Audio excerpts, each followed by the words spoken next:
વર્ષના અંતિમ દિવસે લોકોમાં ઉજવણીનો ઉત્સાહ જોવા મળી રહ્યો છે। ભરૂચ શહેરના સિટી સેન્ટર તેમજ નર્મદા કોલેજ નજીક 31 ડિસેમ્બરની પાર્ટીનું આયોજન કરવામાં આવતા પોલીસ દ્વારા સુરક્ષા વ્યવસ્થા વધુ કડક બનાવવામાં આવી છે।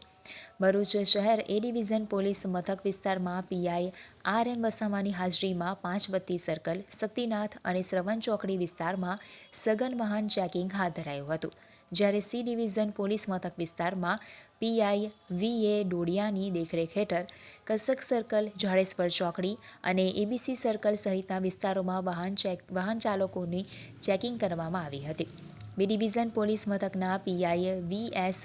વણઝારા દ્વારા વિસ્તારમાં દહેજ હાઈવે, બાયપાસ ચોકડી અને મોહમ્મદપુરા વિસ્તારમાં વાહન ચેકિંગ હાથ ધરાયું હતું, જેમાં વાહન ચાલકોને બ્રેથ મશીન દ્વારા ચેક કરવામાં આવ્યા હતા।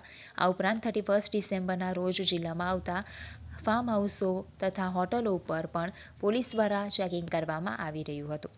કોઈ અનિચ્છનીય બનાવ ન બને તે માટે કડક નજર રાખવામાં આવી હતી।